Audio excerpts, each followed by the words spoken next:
The story goes that a man was brought before the most powerful ruler on earth, carrying a small drinking cup. In the marble halls of the Roman Emperor Tiberius, early in the 1st century after Christ, this craftsman knelt, held up an ordinary-looking glass vessel, and then did something that should have ended in a scatter of broken shards across the floor. He threw it down, and the cup did not shatter. It struck the stone and merely dented, the way a cup of soft bronze or silver would dent, buckling on one side. Calmly, the man picked it up, drew out a small hammer, and tapped the dent smooth again, as if he were a coppersmith working metal. The glass, he said, was unbreakable. He alone knew how to make it. Now stop, because everything you just heard is a story, and it is almost certainly not true. No shard of this glass has ever been found. No workshop, no tool, no dented cup. The Romans themselves argued about whether it happened at all, and their own great naturalist quietly refused to vouch for it. And yet, this little scene, the dented cup, the astonished emperor, the hammer tapping it whole, has been retold for 2,000 years, passed hand to hand across empires and centuries, and we should ask why a story with no evidence behind it refuses to die. This is the history of Roman flexible glass, the glass they destroyed on purpose, and the strange dark ending the legend gives it. Let us tell the tale in full, the way the Romans told it, and be honest that we are telling a tale. As the story goes, in the reign of Tiberius, an inventor discovered a glass that would not break. The Roman writer Petronius put a version of it into his great satirical novel, the Satyricon, as a piece of dinner party gossip. The natural historian Pliny the Elder recorded another. Later, the senator Cassius Dio told it, and centuries after that, Isidore of Seville copied it down again. The details shift from teller to teller, but the heart of it is always the same. A craftsman comes to the emperor with his miraculous glass. He demonstrates it, in most versions by dropping or hurling a vessel that dents, instead of breaking, then hammering out the dent. He boasts that the secret is his and his alone. No other living person knows the formula. He expects to be showered with gold for a wonder that could change the world. And then in every version, the story turns cold. Instead of reward, the man is killed. The emperor has him executed, beheaded, the sources say, and his workshop torn down and leveled to the ground so that the knowledge dies with him in a single afternoon and can never be made again. One demonstration, one boast, one command, and the wonder is gone from the world. It is a tale built like a trap, and we will come back to how neatly it snaps shut. Here is where honesty matters, because the sources do not agree, and one of them openly disbelieved his own material. Petronius, writing fiction, frames it as exactly the kind of marvel a boastful character would repeat over wine. A tall tale, told for effect. Cassius Dio, writing history much later, gives it as a thing that was said to have happened, not a thing he witnessed. Isidore, writing in the 7th century, is simply passing along a story already 600 years old. And Pliny the Elder, the closest we have to a Roman scientist, a man who died getting too near an erupting volcano because he wanted to see it. Pliny recorded the tale and then, in almost the same breath, distanced himself from it. He noted that the story was more often repeated than it was actually attested. In plain terms, everyone tells this one, but nobody can really vouch for it. That is a remarkable thing to have written down 2,000 years ago. The man best placed to believe in a Roman supermaterial looked at the flexible glass story and quietly flagged it as gossip. He, who catalogued the whole natural world with an open and hungry mind, still held this one at arm's length. If the Romans' own encyclopedist would not swear to it, neither should we. And notice what all four tell us share. Not one of them saw the cup. Every account is something somebody heard from somebody else. An echo of an echo. A rumor that grew more polished with each retelling rather than more proven. But if the flexible cup is a fable, why did anyone believe it? Because the truth around it was almost as astonishing. And this part is solid, well-attested history. The Romans were living through a genuine glass revolution. Only a couple of generations before Tiberius, around 50 years before Christ, craftsmen in the Syro-Palestinian corner of the empire had invented glass blowing, the trick of gathering molten glass on the end of a hollow iron rod and inflating it with human breath into a bubble that could be shaped into almost anything. Before that, glass had been a luxury, painstakingly cast and ground, rare enough to sit beside gold and gems. Blowing changed everything. Suddenly, a workshop could turn out cups, bottles, jars, and jugs quickly and cheaply. Glass went from treasure to tableware within a lifetime. Roman glassmakers learned to blow vessels thin as a petal, to tint them sapphire and emerald and gold, to layer colored glass and carve it into scenes like frozen smoke. Wealthy Romans drank from goblets so fine they rang like a struck bell. Windows of pale glass began to appear in the grandest houses and baths, letting in light while holding out the cold, something the world had never really had before. To an ordinary Roman, glass genuinely was a miracle material, clear as still water, watertight, born from nothing but sand and fire and breath. In a world where a man could breathe a jar into being from a glowing blob on the end of a rod, was it really so mad to imagine one more marvel just beyond it, a glass that would not break? So, could a Roman craftsman actually have made unbreakable, hammerable glass? The blunt answer from chemistry is no. Glass is beautiful and useless in exactly the same way. It is rigid, but brittle. Its atoms are locked in a stiff, disordered network with no way to slide past one another. Bend a metal and its atoms shift and rearrange, so it dents and holds the new shape. Bend glass, and there is nowhere for the stress to go, so it simply cracks. That is not a matter of skill or a lost recipe. It is the fundamental nature of the material. Making glass that dents like bronze and takes a hammer would mean giving it the internal gyve of a metal, and nothing the Romans had could do that.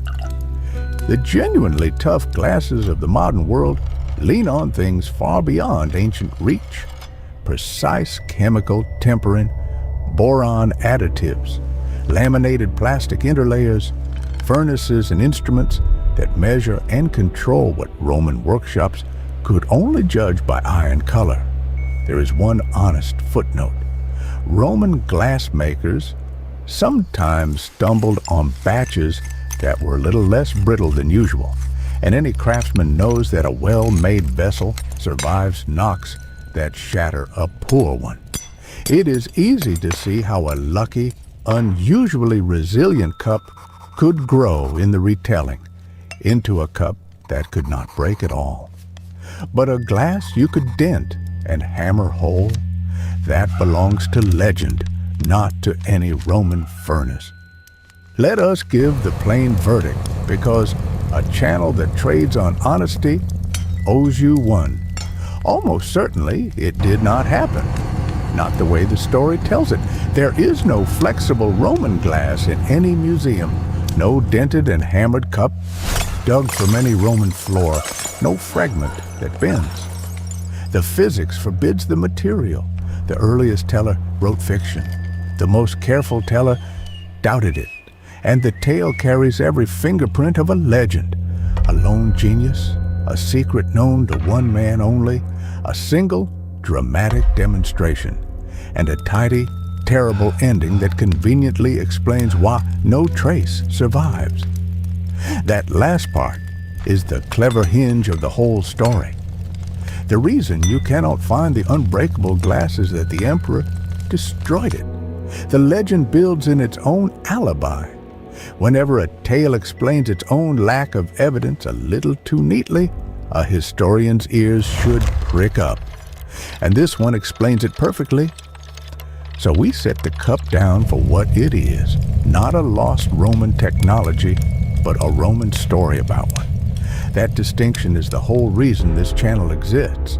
Chasing a formula that never was would be clickbait. Asking why a people invented this particular fantasy is history. A story that survives 2,000 years is doing a job that mere facts do not. It is carrying something its tellers needed to say. The interesting question is no longer, did it happen? It is why, knowing it almost certainly did not, we have still never let it go. Because the flexible cup, it turns out, may be the oldest suppressed invention story we have. And we tell versions of it constantly. Strip away the togas and the emperor, and here is the shape of the tale. A lone inventor creates something that works better than anything before it. It threatens the people who hold wealth and power under the old way of doing things. And so the invention is not celebrated, but crushed. The maker silenced, the knowledge buried, precisely because it worked too well. You know this story. It is the electric car killed by the oil men. It is the everlasting light bulb quietly shelved. It is the cure that they don't want you to have. The engine that runs on water, the miracle locked in a corporate vault. Whether or not any given modern version is true, and most are not, the shape is instantly familiar. We reach for it whenever progress seems to stall for reasons that smell of money. The Romans reached for exactly the same shape, and they reached for it first. The flexible glass legend is that suspicion, that ancient fear, that the powerful would rather destroy a good thing than lose their grip. Told in glass and marble 20 centuries ago, it is one of the first times humanity wrote that anxiety down. A founding entry in a genre we are still writing today. The costume changes, the plot does not. There is always a maker, always a marvel, and always someone with more to lose from it than to gain. And look closely at the reason the story gives, because it is the sharpest part of the whole legend. Tiberius does not kill the craftsman out of cruelty or madness, he kills him out of economics. In the story, the emperor reasons that if glass could be made unbreakable, cheap sand and fire turned into a material better than metal, then gold and silver would lose their value.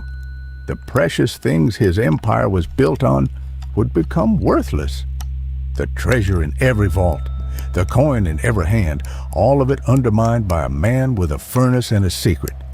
So the invention is destroyed not because it fails, but because it succeeds too completely. It is too disruptive to be allowed to exist.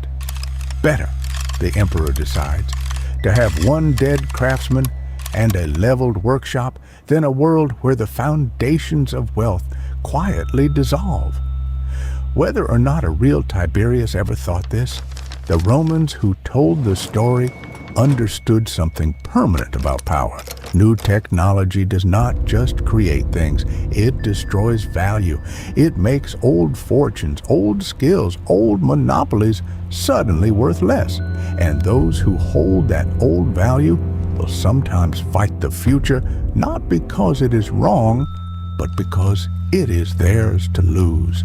The legend gives that instinct a face and a throne. That fear did not die with Rome. If anything, we have built whole industries on softer versions of it. And this part is not legend at all. Think of the phone or the tractor. You are not allowed to repair yourself, sealed and glued and locked so that only the maker can fix it. The fight we now call the right to repair. Think of products quietly designed to wear out on schedule, so you must buy the next one. Planned obsolescence, a phrase coined in the 20th century for a very old idea. Think of patents bought up not to build something, but to bury it, keeping a better product off the market to protect a profitable worse one. None of these is an emperor beheading a craftsman. They are lawyers and warranties and design choices and shareholder meetings. But the underlying move is the one Tiberius makes in the legend. When a durable, repairable, too-good thing threatens the flow of money, there is always pressure to break it, hide it, or forbid it. The suppression is real, even when it wears a suit instead of a toga. Here is the honest nuance the legend flattens. Not every buried invention is a conspiracy.